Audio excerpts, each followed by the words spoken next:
Hai, nama saya Kevin Andrian dengan nomor NIM 3403220101. Saat ini saya ingin memaparkan materi mengenai konsep teori perdagangan internasional. Secara teori, perdagangan internasional adalah bentuk kerjasama antara dua negara atau bisa juga lebih untuk memenuhi kebutuhan dalam negeri. Atau dapat juga diartikan dengan kesepakatan ekonomi antara penduduk ke satu negara dengan negara lainnya. Dapat berupa individu dengan individu, individu dengan pemerintah baik negara. Perdagangan internasional merupakan salah satu indikator untuk mengetahui maju tidaknya pertumbuhan perekonomian dalam negeri. Kegiatan di dalamnya terdapat dua, yaitu impor merupakan kegiatan membeli barang atau jasa dari luar negeri untuk memenuhi kebutuhan dalam negeri. Impor memiliki peran penting dalam suatu negara. Beberapa alasan negara melakukan impor antara lain: yang pertama, ketidaktersediaan sumber daya; kedua, peningkatan pilihan konsumen; ketiga, mengisi kekurangan pasokan; keempat, promosi perdagangan internasional. Adapun ekspor.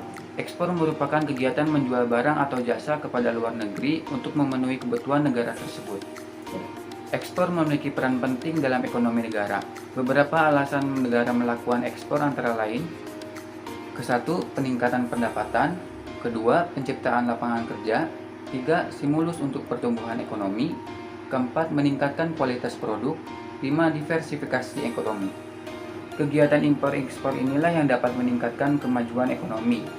Keuntungan yang didapatkan dari sektor impor yaitu negara dapat memenuhi kebutuhan rakyatnya yang tidak bisa dipenuhi secara mandiri. Lalu, keuntungan dari sektor ekspor adalah meningkatkan pertumbuhan ekonomi dan mendatangkan devisa untuk negara. Karena itulah, perdagangan internasional menjadi salah satu hal yang penting bagi kemajuan suatu negara. Assalamualaikum warahmatullahi wabarakatuh. Perkenalkan, nama saya Anissa Yulianti, NIM 3403220093, kelas karyawan A akuntansi. Di sini saya akan memaparkan materi tentang teori-teori perdagangan internasional. Beberapa teori penting dalam teori-teori perdagangan internasional adalah: 1. Teori keuntungan komparatif atau yang disebut dengan comparative advantage theory. Teori ini dikembangkan oleh David Ricardo. Menurut teori ini, negara-negara harus fokus pada produksi barang dan jasa, di mana mereka memiliki keunggulan komparatif atau biaya produksi yang lebih rendah dibandingkan dengan negara lain. Ini akan mengarah pada alokasi sumber daya yang efisien dan meningkatkan perdagangan internasional. Yang kedua, ada teori ekonomi Heckscher-Ohlin Theory. Teori ini dikembangkan oleh Elie Heckscher dan Bertil Ohlin. Teori ini berpendapat bahwa negara cenderung mengimpor faktor produksi yang kurang tersedia dan mengekspor produk yang membutuhkan faktor produksi yang lebih melimpah. Ini menghubungkan perdagangan internasional dengan distribusi faktor-faktor produksi seperti tenaga kerja dan modal. Yang ketiga, ada teori siklus hidup produk atau Product Life Cycle Theory. Teori ini dikembangkan oleh Raymond Vernon. Teori ini berpendapat bahwa produk baru cenderung diproduksi di negara asalnya, namun seiring waktu, produksi dapat beralih ke negara-negara lain ketika produk tersebut menjadi matang. Ini mengaitkan perkembangan produk dengan perdagangan internasional. Yang keempat, ada teori perlindungan industri atau Infant Industry Protection.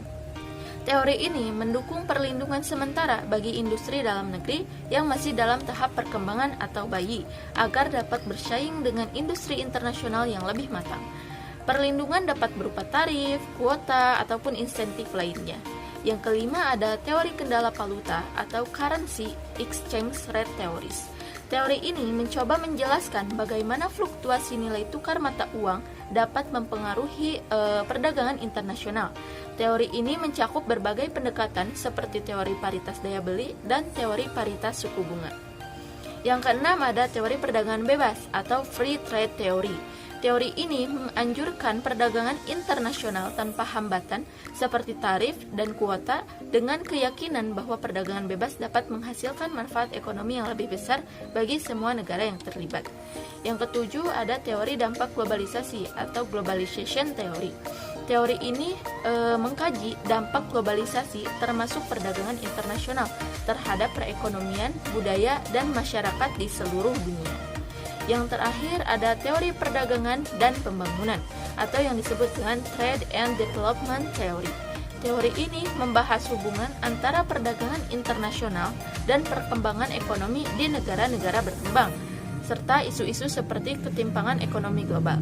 Nama Saiful Hakiki, NIM 34032200137. Manfaat teori perdagangan internasional. Beberapa manfaat utama dari teori perdagangan internasional. 1. Keuntungan komparatif dan efisiensi. Memungkinkan negara-negara memanfaatkan keuntungan komparatif mereka dalam produksi barang dan jasa tertentu. Meningkatkan efisiensi dalam penggunaan sumber daya. 2. Peningkatan kesejahteraan. Memungkinkan konsumen mendapat akses ke berbagai barang dan jasa dan harga yang lebih murah dan kualitas yang lebih baik. Meningkatkan kesejahteraan konsumen. 3. Peningkatan pertumbuhan ekonomi. Mendorong pertumbuhan ekonomi dengan membuka pasar baru bagi produsen. Menghasilkan peningkatan produksi, investasi, dan lapangan pekerjaan. 4. Inovasi dan teknologi. Merangsang inovasi dan perkembangan teknologi karena persaingan global mendorong perusahaan untuk terus meningkatkan kualitas produk dan efisiensi produksi.